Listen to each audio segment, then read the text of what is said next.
Hello children, I hope you're all feeling well. This week's story is one of my favourite stories, The Lion Who Wanted to Love.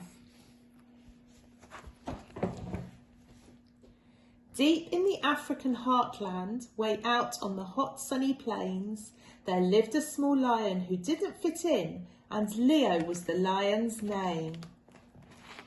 Now lions are usually fierce, and lions are meant to be strong. But Leo just wanted to love everybody and play with his friends all day long. "You worry me, Leo, my darling," his mum started saying one day. "You'll never survive in the animal world if you don't learn to hunt for your prey."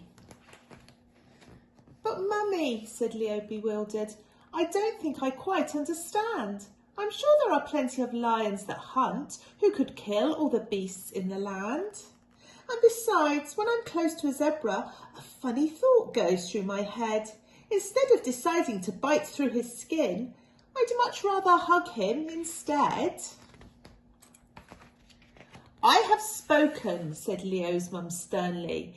"It's up to you now to decide. But if you insist you're not going to hunt, there's no place for you in our pride." Poor Leo crept off in the jungle and hoped that with love in his heart, he'd learn how to cope in the animal world, though he didn't quite know where to start. That evening while Leo was sleeping, he woke to the thunder of hooves, and when he looked up from his lair, he could see a whole antelope herd on the move. Some leopards were running beside them, surrounded by thick clouds of dust. Leo thought quickly. He jumped to his feet. "I must help them," he cried. "Yes, I must." Then he caught sight of two injured young ones who couldn't keep up with the bunch. If he didn't help them try to escape, the leopards would eat them for lunch. Leo led them away back to safety and gave them some food they could eat. He licked their wounds clean till they both became strong, and he nursed them back onto their feet. The antelope babies kissed Leo and told him, "We'll never forget that you saved our lives when we thought we were dead. You're the loveliest lion we've met." Leo was very excited. His face had lit up in a smile. "It's fun making friends in the jungle," he thought. Then he lay down and slept for a while. From that day on, Leo decided to run to each squeal and each cry.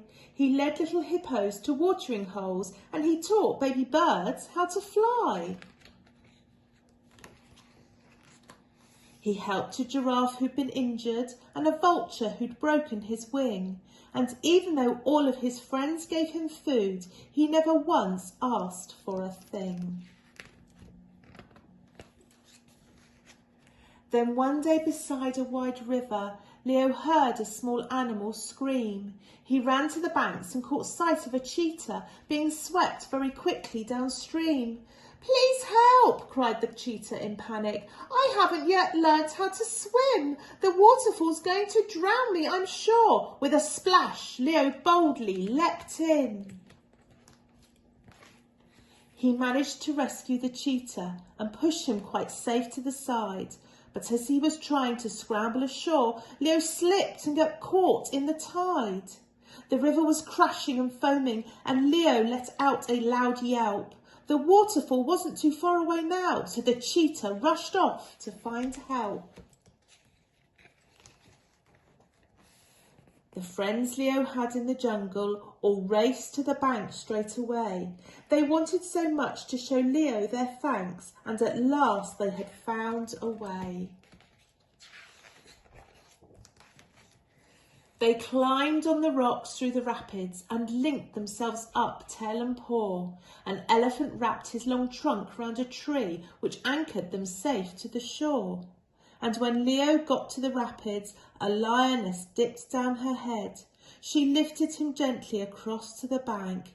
"You're safe, Leo darling," she said.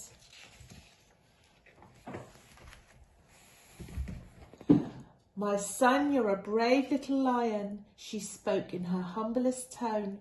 "I was wrong. Now I see love can bring us together. Please, Leo, she said, come back home. You've got to be strong to be different.